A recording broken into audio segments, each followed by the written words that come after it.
What a nice turnout. Thank you all for joining us to hear Lee Buchheit, a partner at Cleary Gottlieb Steen and Hamilton and an eminent international authority on sovereign debt restructuring, speaking this afternoon on the ideal of the lawyer-statesman in modern legal practice, a 40-year perspective. I'm Jeremy Pam. I'm the director of the Business and Finance Law program here at GW, and Law School Dean Morant sends his regrets, but on his behalf and on behalf of the GW Law School, please allow me to warmly welcome you, our speaker, and all of you in the audience who are visiting to GW Law School. GW Law has a long tradition of education in business and finance law, and this tradition is alive and well today in the intelligence and promise of our JD, LLM, and SJD students, in the accomplishments of our alums in Washington, New York, and around the world, in the broad and deep expertise of our faculty, and the range of our course offerings, and in events featuring speakers like ours tonight. In addition to the many other elements of business and finance legal practice in the modern world, we're highlighting three major themes: global finance and stability, innovation and entrepreneurship in legal practice and in business, and business leadership and judgment. Our speaker has spent virtually his entire career in legal practice working directly on matters related to the first theme of global finance and stability. But today's topic, the ideal of the lawyer-statesman, is particularly relevant to our last category, business leadership and judgment. That topic, the conceptions and history and practice of one kind of lawyer known traditionally as the lawyer-statesman, which of course now we think of and probably always should have as the lawyer-statesperson, is a subject close to my heart and work. But to give us the most amount of time with our speaker, I will leave it entirely to him to develop what he means by it and restrict myself here to just a few very brief words of introduction about our speaker himself. I hope all of you have gotten a copy of the program that provides some further detail on his bio.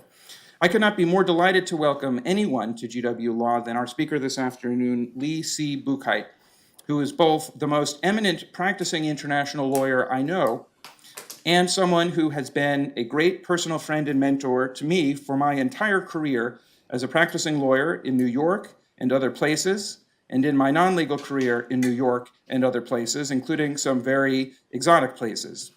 The program provides the bare facts about his extraordinary career as an international finance lawyer, and particularly as almost certainly the advisor on both legal and strategic questions most trusted around the world by countries and their most senior officials, such as finance ministers and central bank governors, on how to manage and restructure those countries' sovereign debt in order to help get through and resolve national and international financial crises.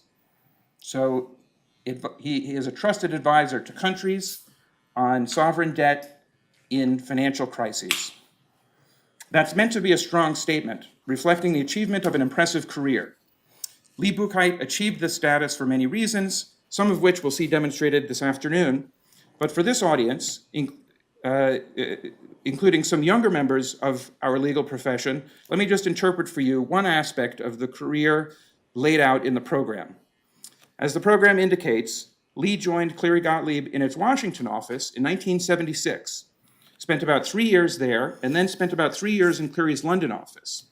During this initial period, he received a broad training and practiced broadly as an international transactional lawyer, particularly as concerns international borrowing, lending, and financing arrangements, evolving international credit markets, and an intimate knowledge of credit documentation.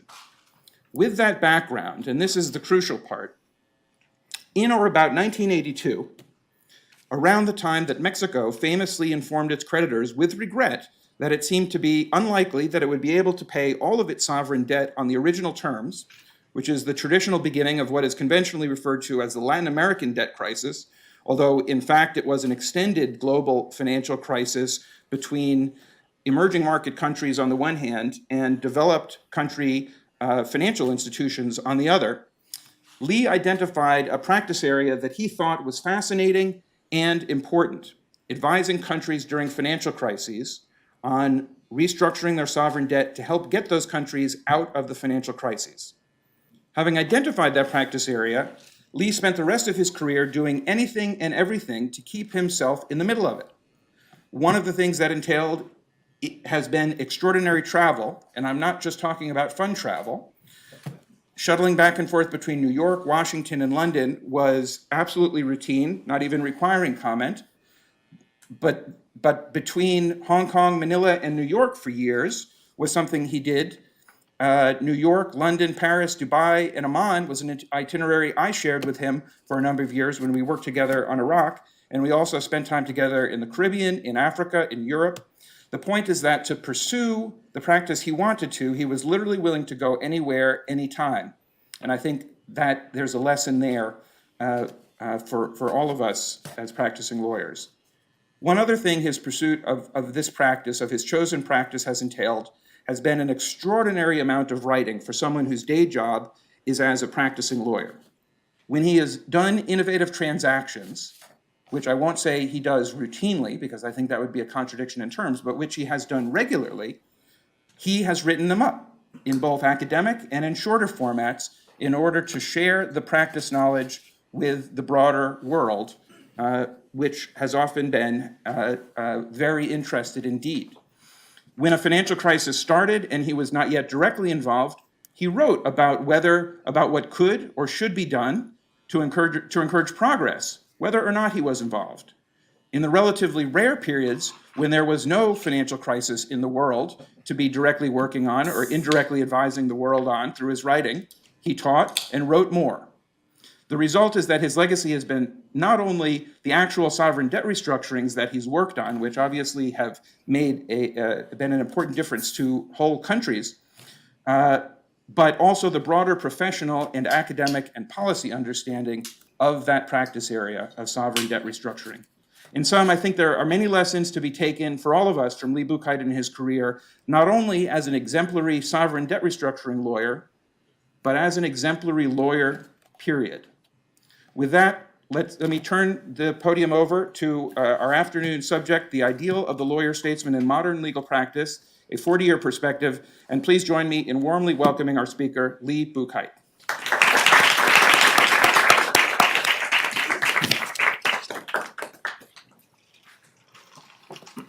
Ladies and gentlemen, it is a great pleasure and privilege to be with you this afternoon, and particularly to be invited by my dear friend Jeremy Pam. There will be time for Q&A, and if you wish me to tell stories about Jeremy, not perhaps wholly creditable to him and to me, I'm prepared to do that later. Also, before I begin, do you know the meaning of the phrase rice convert? In the old days, when missionaries would go out to various countries, they would try to encourage people to come in to their sermons. And the way they did that was to provide food in order to entice them in. And I had no idea that Jeremy was going to turn you all into rice converts tonight. Friends, the subject tonight is the lawyer-statesman. And let me do this. Let me begin by reading you something that for many years has stuck in my memory. There is a vague popular belief that lawyers are necessarily dishonest. I say vague because when we consider to what extent confidence and honors are reposed in and conferred upon lawyers by the people, it appears improbable that their impression of dishonesty is very distinct or livid. Yet the impression is common, almost universal.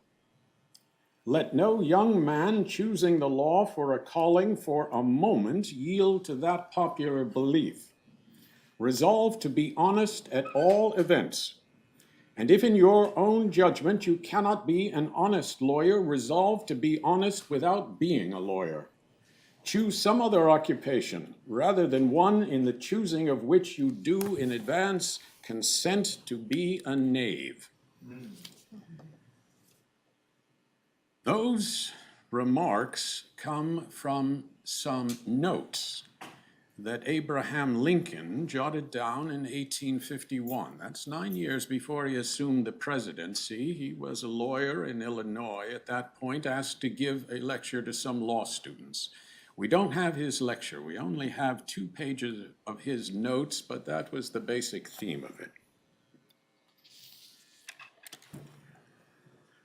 Coinage of the term lawyer-statesman is usually attributed to the former Chief Justice William Rehnquist. He gave a speech before the Chicago Law School in 1985. His speech was entitled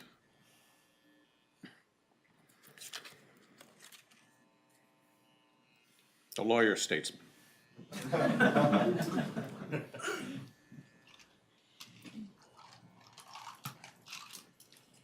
The first problem with this subject is defining what the lawyer-statesman is. Chief Justice Rehnquist chose to give 4 examples from history in this country, of people who he thought were lawyer-statesmen. They were Thomas Jefferson, Alexander Hamilton, James Madison, and Abraham Lincoln. But when it came to articulating precisely the qualities that made them lawyer-statesmen, he was somewhat more opaque. They were people who held high public office but dealt easily with ideals. They left their marks not only by their acts but by their spoken and written words.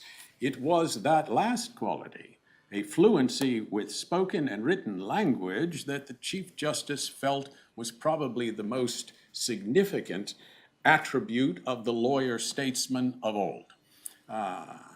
Rehnquist had concluded that since the Civil War, the ability to use the English language effectively had atrophied in the legal profession. His theory, by the way, was an interesting one. He said in the old days, in the days of Abraham Lincoln,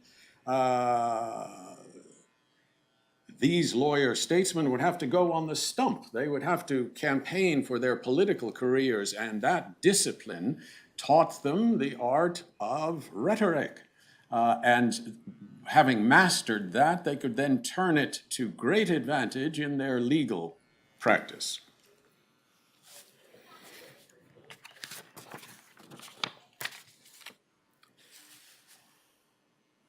The phrase lawyer-statesman was picked up in the early 1990s by Anthony Kroneman, a professor and dean at the Yale Law School, and he published a book. And the book's title I do have, The Lost Lawyer Failing Ideals of the Legal Profession. Kroneman was even more diffuse than Rehnquist in what actually is a lawyer-statesman. I'll give you a little flavor, having gleaned through the book, as to what it was. Kroneman says, a dedicated citizen who cares about public good and is prepared to sacrifice his own well-being for it. A paragon of judgment with extraordinary deliberative power. Someone who is more calm or cautious than most people and better able to sympathize with a wide range of conflicting views. Not just an accomplished technician, says Kroneman, but a distinctive and estimable type of human being, a person of great practical wisdom.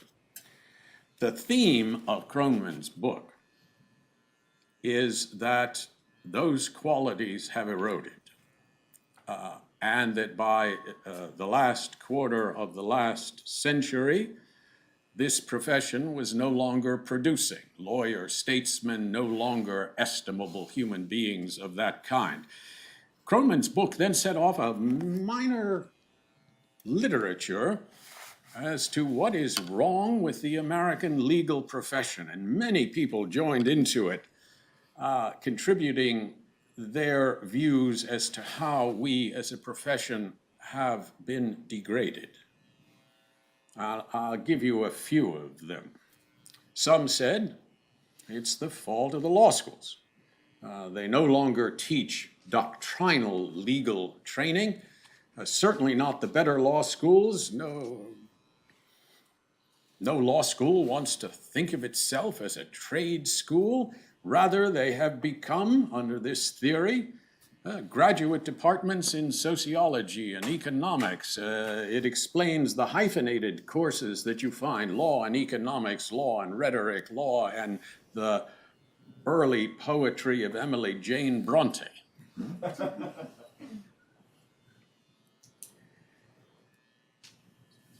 And then there is the commercialization of this profession. The belief that gross billable hours by a practicing lawyer are the only metric by which to judge that lawyer's contribution to their firm or to the profession as a whole. Others said, no, it is this ruthless scramble for clients that is causing this. And that, they said, suppresses the proper role of a lawyer in advising a client against doing something. In effect, you don't want to risk losing the client by telling the lawyer no. There is, by the way, a wonderful quote from Elihu Root Jr., in his day a very eminent lawyer. He said, about half the practice of a decent lawyer consists in telling would-be clients that they're damn fools and should stop. I endorse that completely. I'm not sure half is enough, though.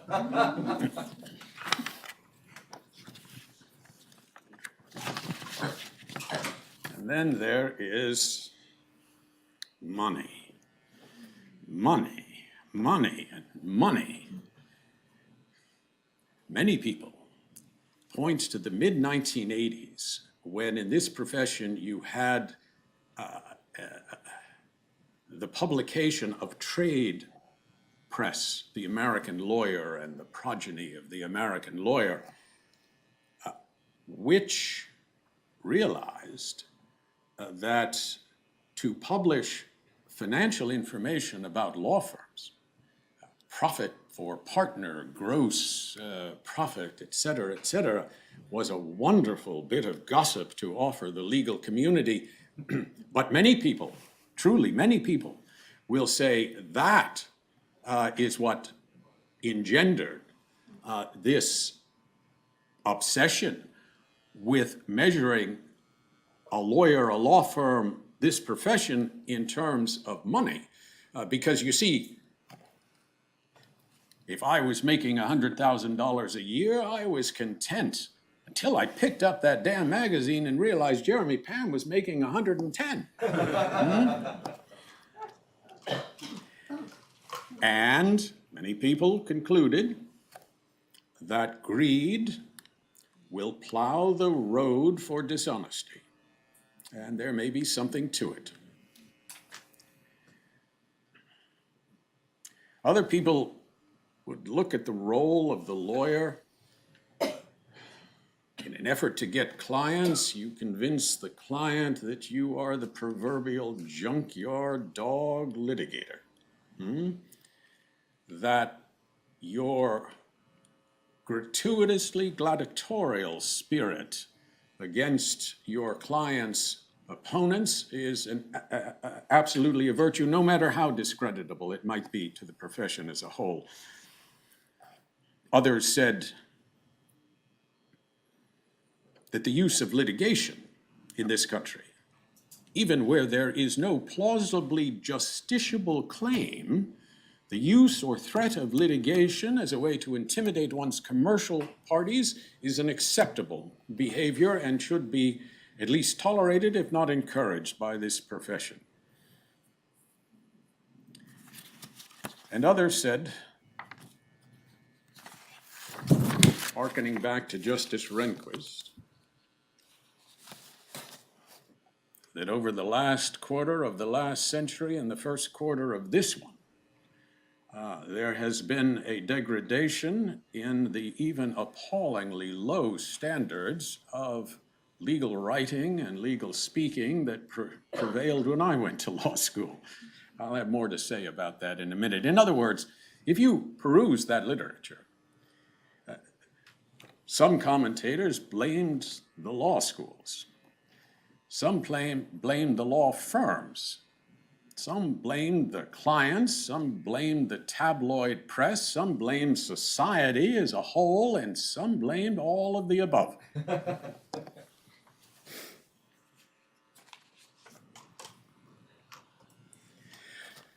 I find the term lawyer-statesman ambiguous. It seems to me it can have at least one of three meanings. The one that I think is the prevailing connotation is the practicing lawyer who moves effortlessly from practice into public service, into academia, back to practice.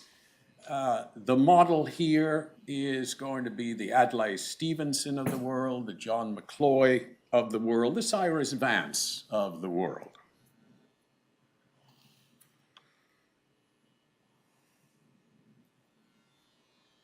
A second interpretation of the lawyer-statesman would say that the lawyer-statesman,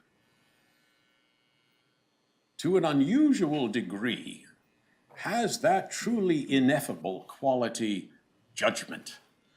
I remember as a young lawyer, the partner with whom I was working, we had the client in the office and said, we're going to go and see Mr. Hamilton, as in Cleary, Gottlieb, Steen, and. And I thought, what a curious thing. So we parade, first we put our jackets on, we parade in. Hamilton had two secretaries that guarded him like Cerberus. And then we go in, and there is Mr. Hamilton. He has absolutely no idea what this client does, what the issue is, or anything else. But nonetheless, he was going to opine on it, and Fowler Hamilton never let ignorance stand in the way of his opinions. And the poor client sat there and listened to Mr. Hamilton pontificate for a while, whereupon we all bowed our heads and we exited. And I said to the partner, why did we do that? And the partner said to me, Mr. Hamilton has judgment. The third option might define the lawyer-statesman more broadly. It is someone who believes that this profession requires a commitment to something more than making money and something more than improving one's own renown. That there is a burden on this profession because of who we are in this society.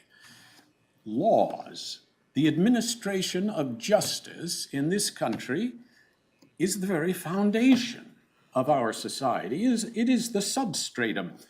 The people who draft those laws, interpret those laws, apply those laws, counsel clients about those laws, that profession carries a responsibility to the society that goes far beyond the selfishness of at least these critiques of the modern legal profession.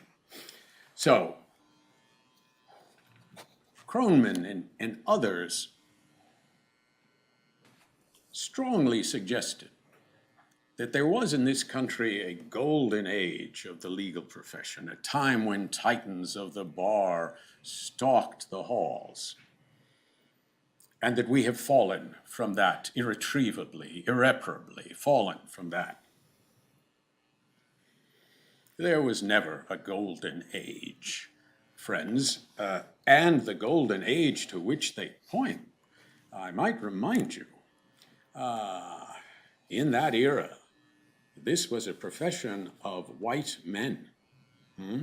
Our profession over the course of the last 50 years has vastly broadened, both in gender and ethnic minorities.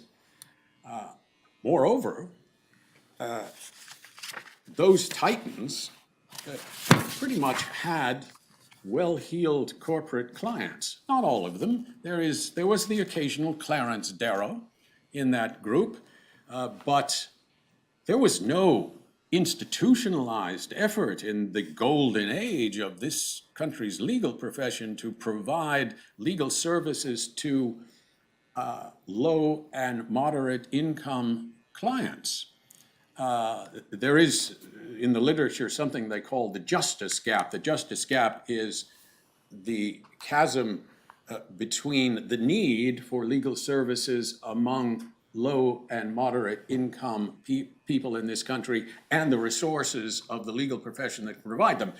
There is still a justice gap, unquestionably, but it does not yawn nearly as wide as it did 100 years ago or even 50 years ago.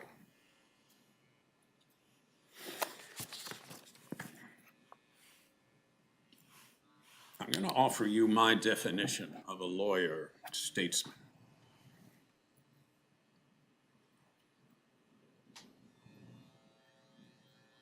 And I would give it 5 qualities. The first is, it is someone with more than ordinary intellectual curiosity. Someone who approaches the law and can put the law into a broader context, historical, philosophical, and social. Someone possessed of a fluent ability to communicate both in writing and in speaking. Justice Rehnquist was right about that. I'll return to that in a moment. Critically, someone motivated by what I call the Paladin Instinct. A paladin is a champion. Someone who views their client representation as more than an opportunity to make money, someone who is defending the client, helping the client, whose focus is on the client and not themselves. Someone blessed with an equable temperament and an invincible devotion to civility in all professional dealings. And finally, someone with a public spirit. I don't think a lawyer-statesman necessarily is moving between private practice and being the Secretary of State. Public spirit can be manifested in a number of ways. Bar association activities, writing. We, the incumbent generation of lawyers, owe it to those who will follow us to leave them some record of what we learned, how we innovated. This profession is particularly bad in that the damn economists, and no offense to my friends, the damn economists suffer from furor scrivendi. They're always writing things. Lawyers don't, particularly transactional lawyers. A transactional lawyer has the instinct that when the deal is done, you both literally and figuratively close the file and move on to the next deal. It never occurs to a transactional lawyer that the innovations that may have arisen in this deal or the issues might be of some benefit to the succeeding generations. And one element of public spiritedness is taking the time in order to do that. Teaching is another example of that. If you accept those 5 criteria,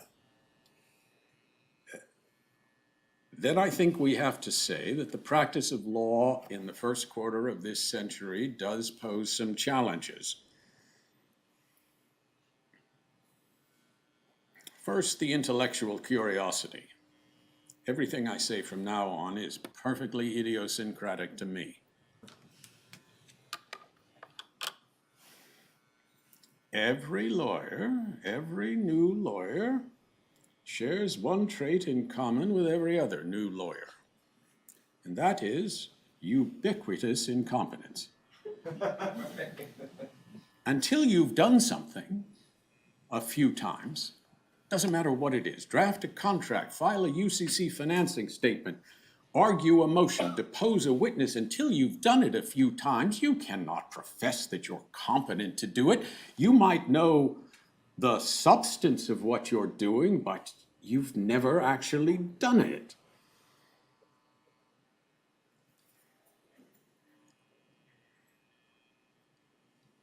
Do something, do anything early in your career and miraculously avoid being disbarred for it. And I promise you, you will have an emotional, a gravitational attachment to do that again. Why? Because that thing, whatever it is the sole promontory of competence in what is otherwise a raging ocean of incompetence. And therefore, there is a tendency, perfectly human tendency, to want to specialize as early as you can. Grab onto the promontory and don't leave it, because every time you leave it to try to do something different, you feel that lump in your stomach that is fear, and very few people have the courage deliberately to embrace incompetence in their professional lives.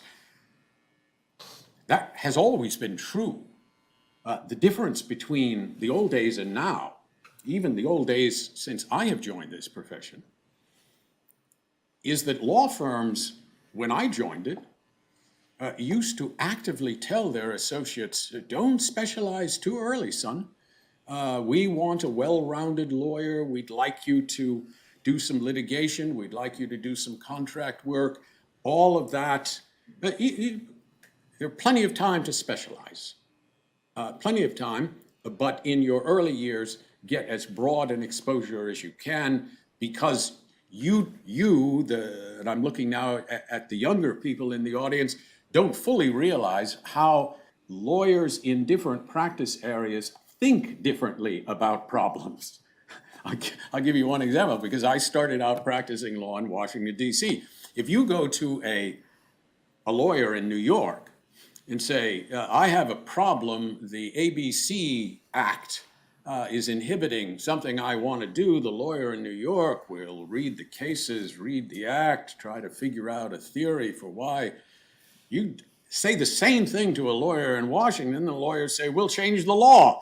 Get me Congressman so-and-so on the phone.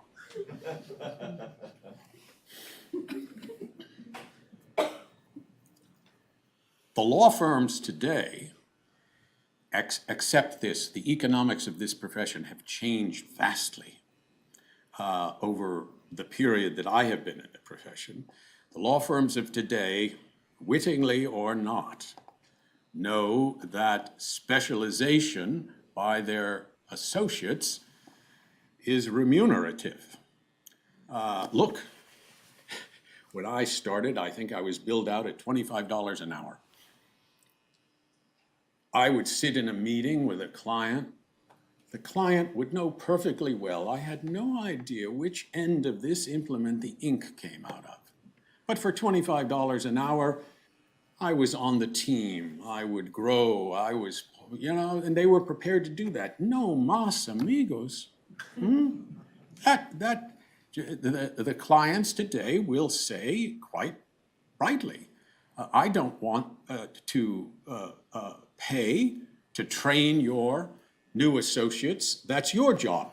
This, by the way, there's a marvelous article by Harry Edwards, a federal judge, called The Growing Disjunction Between Legal Practice and Legal Education. It was his theory that we are in a place where the law firms actively do not want to teach the craft of practicing law. They don't want to teach the skill of practicing law. The legal writing professor is probably going to be paid 60% of what the person teaching contracts is. They'll give you a course in legal writing, but they won't emphasize it. And the law schools will say, it's not our job. That's the law firm's job, to train the lawyer in the craft of practicing law. And then you'll get to a law firm, and the law firm will say, hell, we need to bill you out under circumstances in which there is at least a snowflake's chance the bill will be paid. And accordingly, the sooner you specialize and we can justify what you're doing, the better. The problem is that early specialization. The great enemy of our profession, the great enemy over time, over the decades of a legal practice, is tedium. Don't you see, the very moment that you do become competent to do something, probably the intellectual interest in it is beginning to leach out. And you can quickly find yourself for 20, 30, or 40 years putting one foot in front of another to do the same thing without what I'm saying is the broader intellectual curiosity that I think characterizes a lawyer-statesman.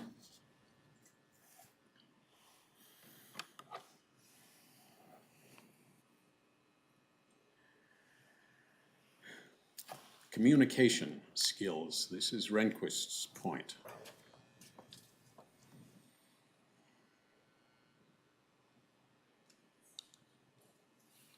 Having lived through legal training 40-some years ago, I find it hard to imagine that anyone could be worse at legal writing and speaking than we were in our day.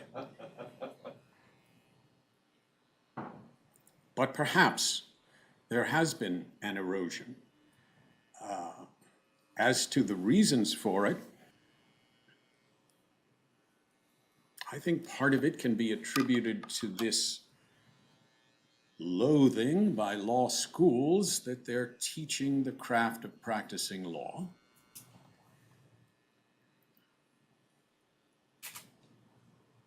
I think perhaps more poignantly, it can be explained by the fact that when you get to a law firm, when I joined my firm, it was a routine, daily event that you would be asked to prepare a draft of a document, a letter, a brief, whatever it was.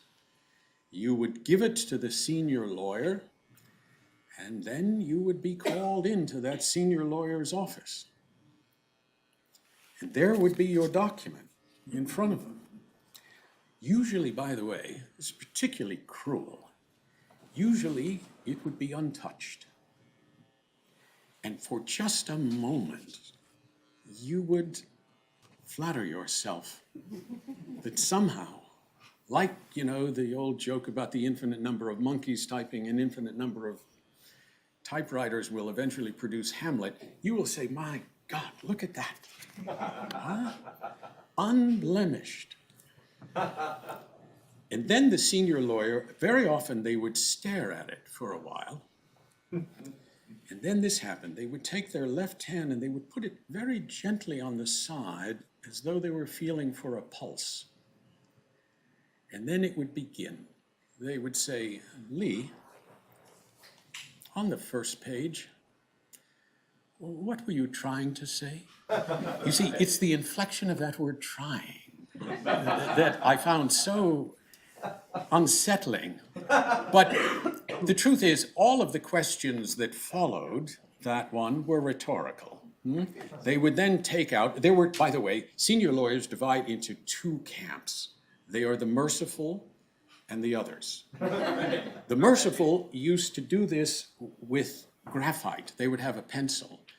The less merciful used red ink, which has a sort of visceral bleeding tendency. In any event, line by line, word by word, phrase by phrase, always punctuated with, is this precisely the word you wanted? Could we not, does not this word have a better nuance, etc.? But look, you took, when you left that room, you took away with you two things. One was profound humiliation, bordering on mortification. The other was you left learning through your pause how to produce a legal document. It is, again, the economics of the profession that no longer, very often, there may be exceptions, will senior lawyers do that kind of one-on-one tutorials with their younger colleagues. Why? Because the client doesn't want to pay for that. Moreover, the machines, the technology today just allows the senior lawyer, in effect, to mark it up and shoot back a black line and hope that the junior lawyer will study it and by some osmosis understand the reasons for the changes. The Paladin Instinct. I put it to you that this is embedded in our profession. Look at the vocabulary we use. We represent clients. We act for them. We shield them. We take their place. Those are all suggestions that we are paladins. Here is perhaps the most revealing a bit of vocabulary, and it is probably unique to American lawyers. 10 minutes or less after taking on a new client, an American lawyer will shift personal pronouns to the first person plural.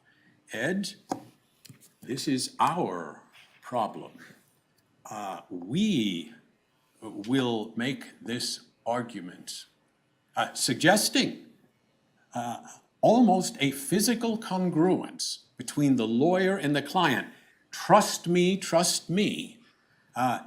If you have an American client raised in this tradition, and you insist, as many of our civilian colleagues do in other legal systems, in saying, Ed, your case, your argument, your contract, it will unsettle an American client. They expect the first person plural.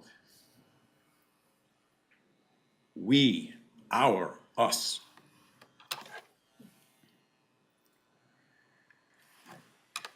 Equable temperament and civility, here's the problem. The canons of ethics say you must zealously represent the interests of your client. Too many lawyers, even in the corporate field, read that and think that that is an invitation to bullying and abuse and incivility.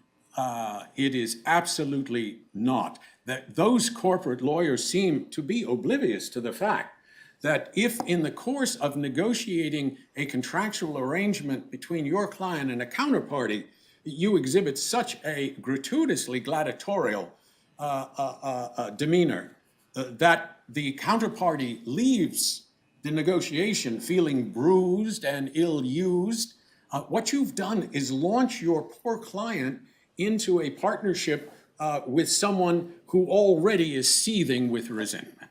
And they seem not to. Moreover, if you do it in a judicial context, believe me, the judges do not like this. And I'll make one final point, because I've run over.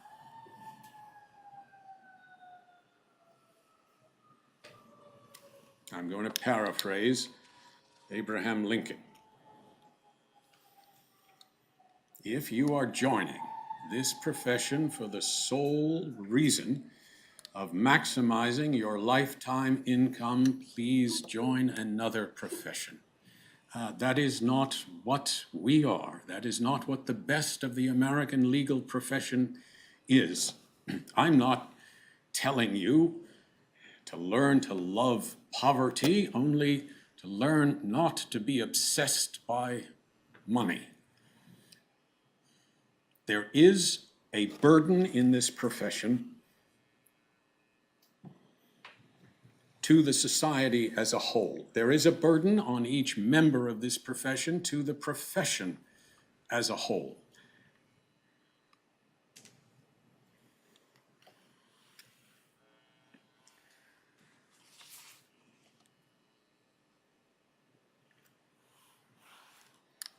There may not have been a golden age in this profession, but friends, the people who preceded us left us a legacy of quite a remarkable legal system.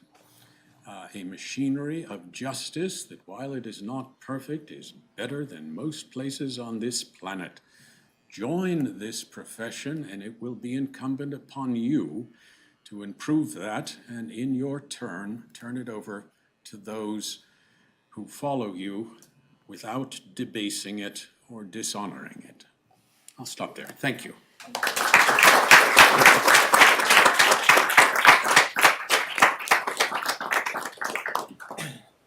Thank you, Lee. That was, I think, everything that we could have hoped for from the title. Let me start with a question or two, and then we'll open it up to the audience shortly.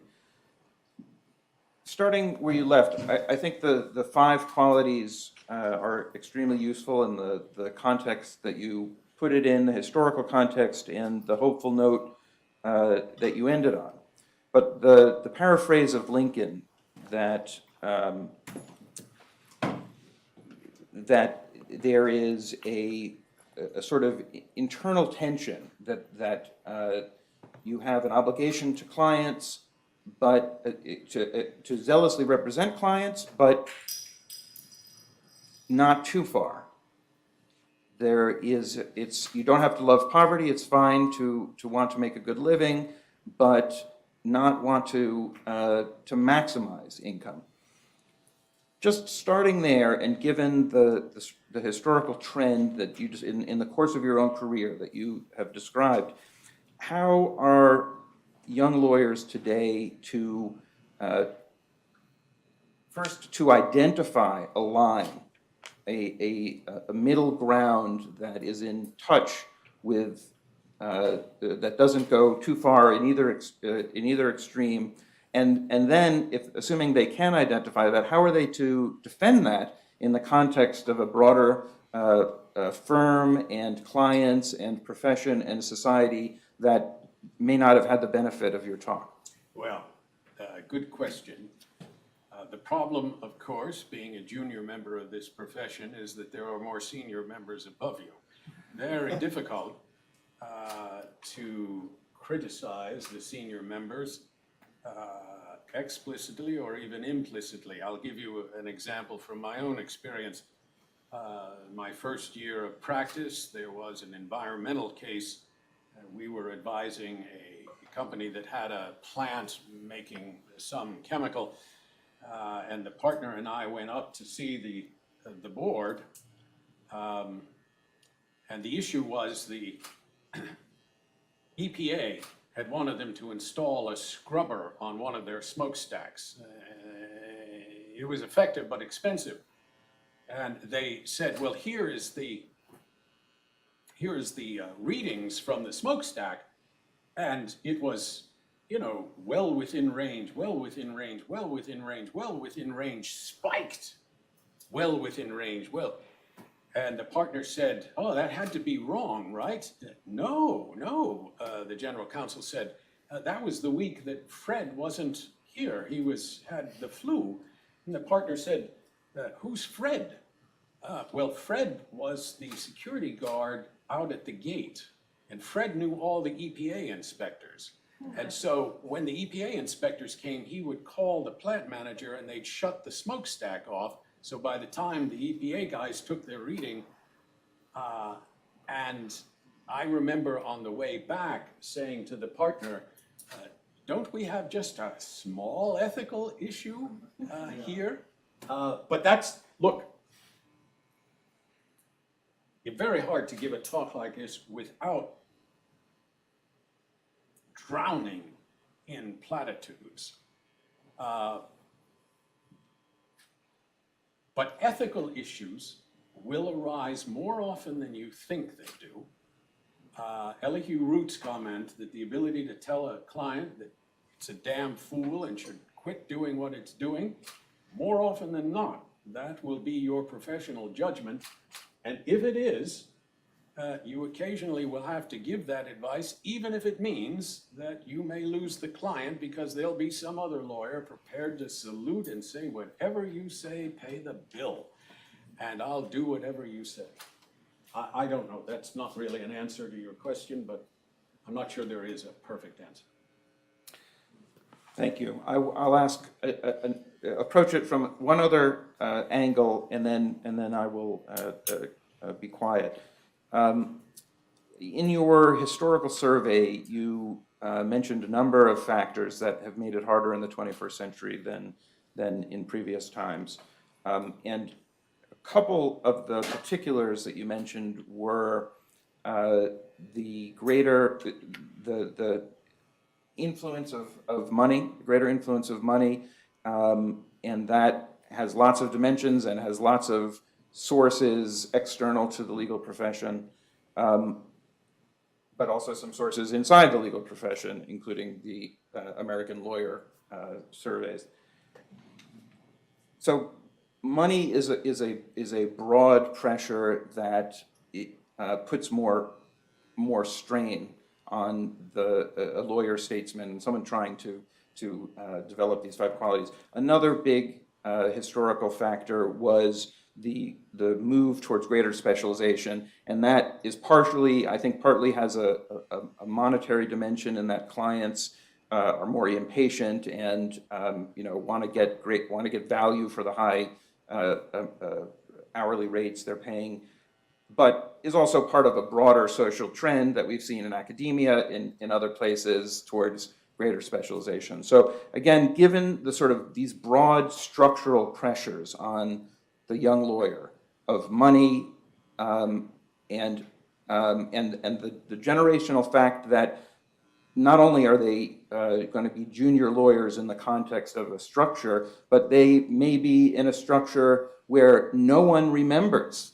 a time before the AmLaw survey, or a time when lawyers were trained that it's sometimes necessary and right for a lawyer to say no to a client.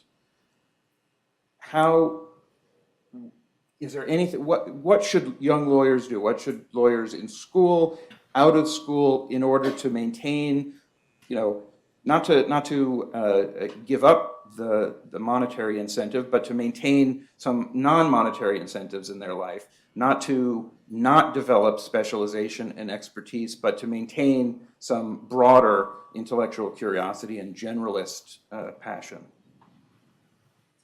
I think it is a discipline. A young lawyer can, I think, resist some of these pressures to specialize too early, can deliberately say, I'd like to try to do something new, even at the expense of knowing that they may occasionally fall on their face. I'll give you one example, one fight that I've had, and I feel very strongly about. It has become the practice in many law firms now to say to the incoming associates, you must bill 2,000 hours a year, or else the implication is we'll fire you, or else we won't pay you very much.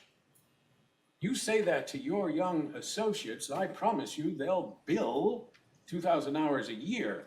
Will that be honest? Will that be time that genuinely helps the client? That I'm not so sure about. You say that sort of thing to a young lawyer, and you are virtually inviting them from the first moment of their career to be dishonest, the very thing that Abraham Lincoln was trying to warn about. And I think that is a particularly pernicious practice, but I fear it is becoming very widespread.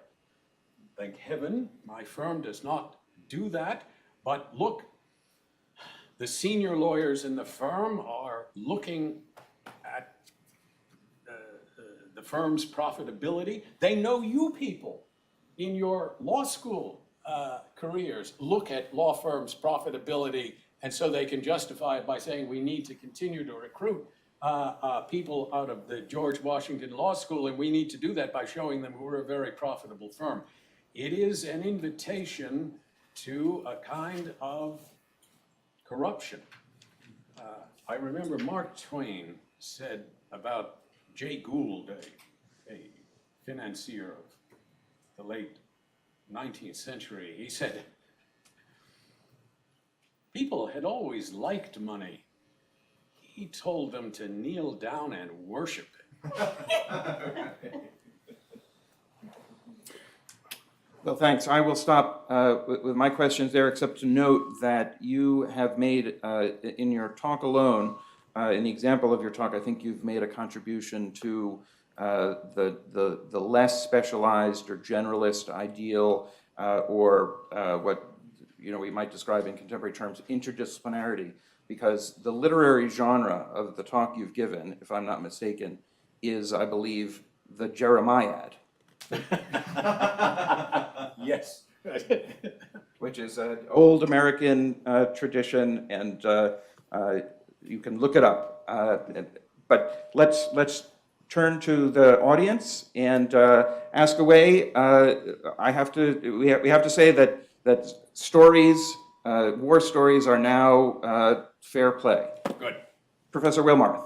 One thing that strikes me, Lee, and first of all, thank you very much for coming and sharing those insights with us. One thing that strikes me listening to your talk is every quality or characteristic you shared with us is really, to me, a qualitative characteristic. And yet, it seems to me that the world that we inhabit, including, unfortunately, the legal profession, is becoming more quantitative all the time. Yeah. Everybody seems to be driven by numbers. Yes. Numbers tell us everything. Numbers give us the answers, the bottom line. And I'm wondering, do you see any hope that in law firms, which after all are generally populated by people who didn't all come up through the quantitative disciplines, that the notion of qualitative, as you say, excellence, qualitative judgment, qualitative perspective still matters. And the last thing I would sort of throw out, and I heard this saying rather recently, but it struck me as it should pervade our consciousness. And the statement was this: it says, comparison is the thief of joy. And I think, how often do we fall into this?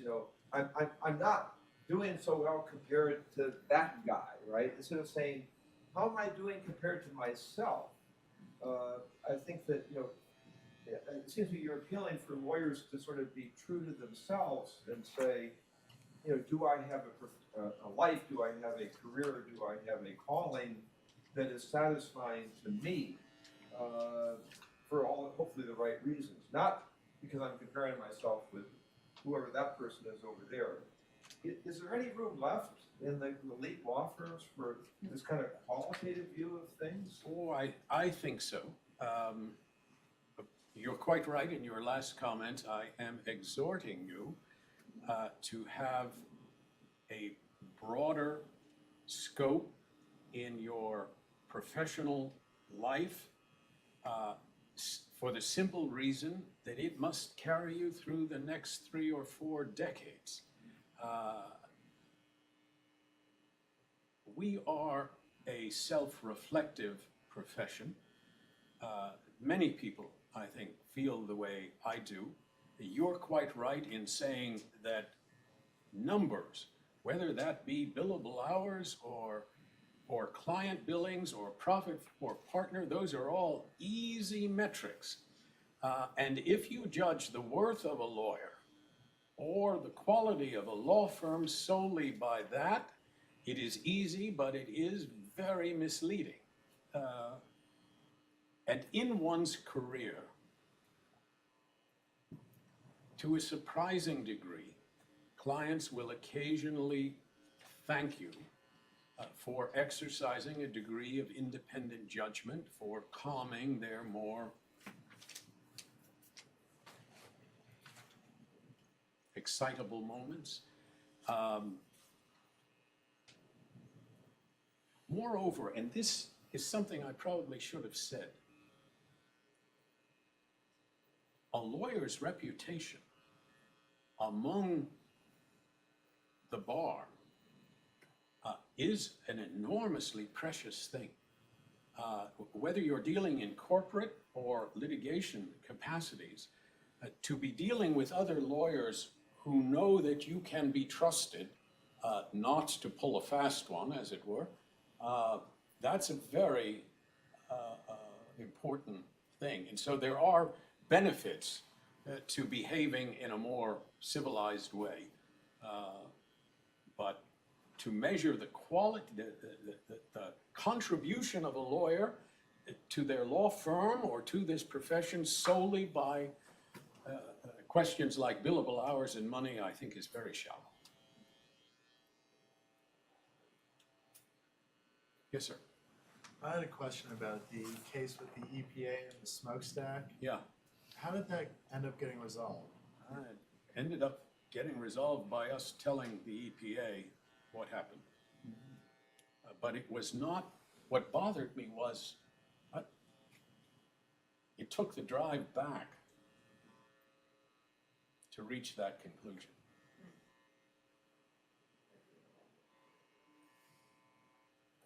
I have a question. You talked about the justice gap, and I'd like to find out if you can share with us what are we currently doing to close that gap, and what more can we do to further close that gap? Okay, what's changed in the last 40 years? There's now much more of an emphasis on legal aid. Every reputable law firm will pride itself on its pro bono practice. They will advertise their pro bono practice to law students who are coming in. Believe me, the gap has not closed. I made the point only to say that in the so-called golden age, the gap was immeasurable. At least we as a profession have now some realization that this is part of the duty to provide legal services to people who cannot pay the normal fee of an elite law firm. And so it is closing, but it still is a chasm.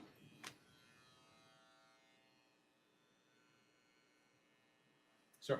Yeah, my question is pretty much, actually would follow up with the question that the officer asked over there. And as I was thinking about the culture that we have now, the bottom line, I mean, within the firm, I wanted to ask what can be done in order to, it's like to bring back the responsibility to the senior lawyers, in order to build up the younger, I mean the junior lawyers. I mean, is there something within the firm that can be done, like to enhance or bring back this culture? Well, I can tell you what my firm does. I teach legal writing at the firm, the very thing that your law schools so denigrate. And it's a full day. It used to be 2 days. And when I finish it, my last sentence is, in 30 years, you people, hell, in 30 hours, you will not remember a single word I said to you today, but you will remember that this firm sent a senior partner to take a day out of his young life to come and tell you how important it is that you master the craft of legal writing. And you'll remember that.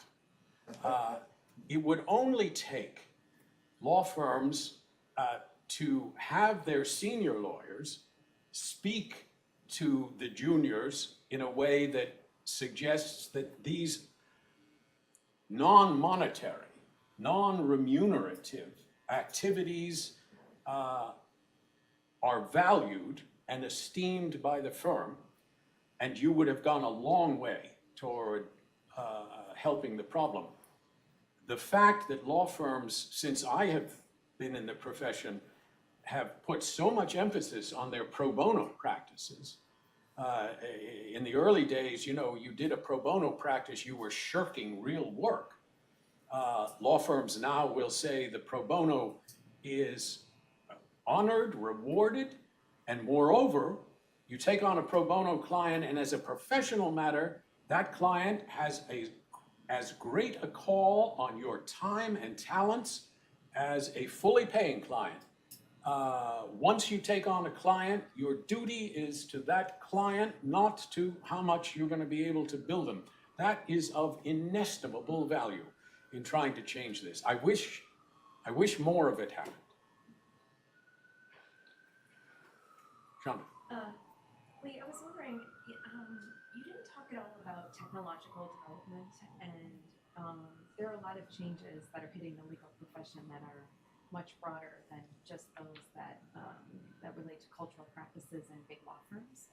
And I'm wondering if you could talk a little more about maybe technological change or globalization and all the pressures that have put on the lawyer-statesman model. The question is technological change. It has been profound over the course of my career. When I started, there were no computers. There were no Xerox machines. There were no fax machines. Financial institutions communicated by something called a telex. You have to go to a museum to find one of those these days. They are a distinctly mixed blessing. The clients love them. A young lawyer asked to prepare a merger and acquisition agreement today can hit a button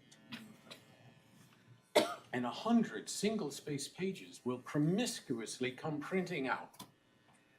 When I started, if you were asked to prepare an agreement, it was an act of physical labor. You had to take one of these things, you had to do this with it, some secretary would do. You then, this is astonishing, you had to proofread it. The mere physical labor that went into the preparation of a document was a natural break on prolixity. Right. And the machines have removed that. In one sense, it's wonderful. The clients love it.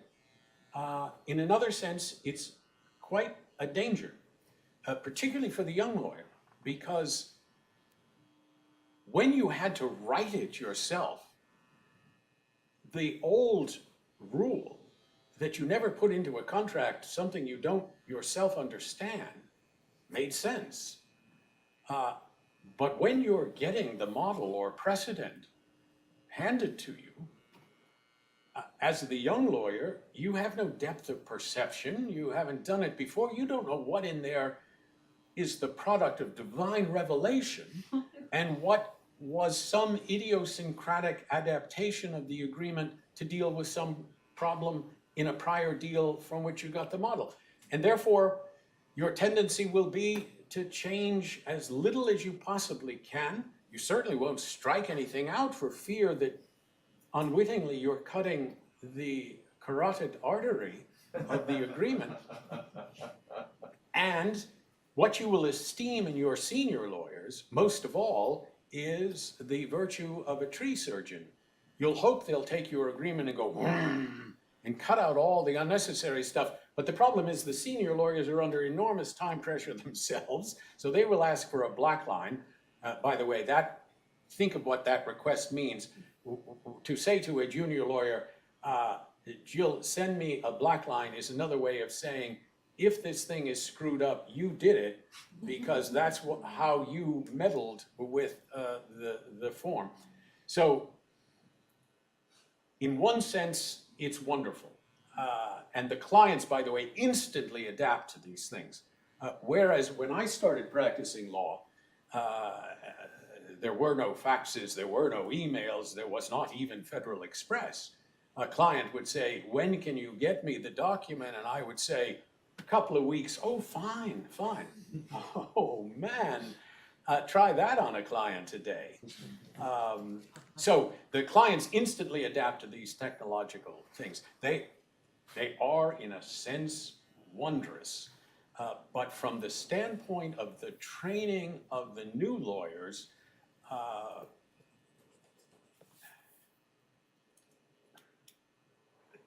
they inhibit the conventional legal training that I enjoyed and those of my generation enjoyed. And I fear we as a profession are not doing enough to fill that gap. I did to sit with a senior lawyer, have the ability to say, why did you give that advice? What was the strategic reason? What is the purpose of this clause? How can it be negotiated? What are the variations still within the range of market standard? That ability, which by the way is what the better law firms always offered. Come on, the statistics for lawyers joining a law firm but spending their careers there are not good. Maybe 3 to 5% of the incoming lawyers will be there in 30 years. So you say to yourself, why would a lawyer join such a firm? It is an implicit covenant. The lawyer is expected to work hard while they're there, but the law firm is expected to give that lawyer a first-class, world-class legal training, something they will carry with them through the rest of their career, wherever their career takes them. And when law firms do not do that, when they're treating the younger lawyer as simply an instrument to bill hours that in turn can be billed onto a client, the covenant is broken. And I fear it is broken too often these days. It was not in my day. And the beauty of joining a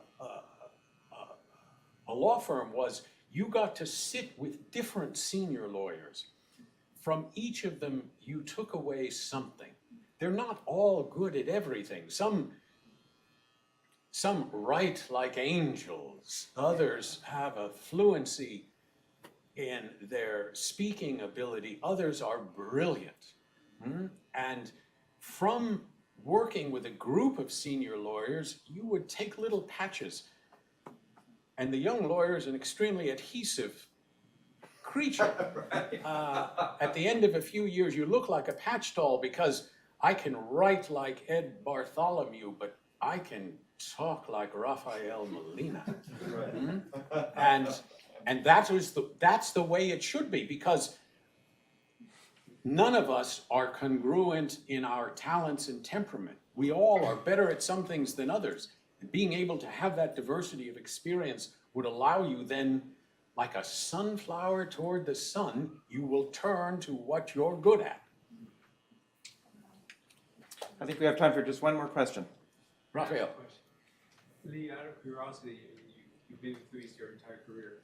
What was the motivation? What was the reason that allowed you to stay there for all these years?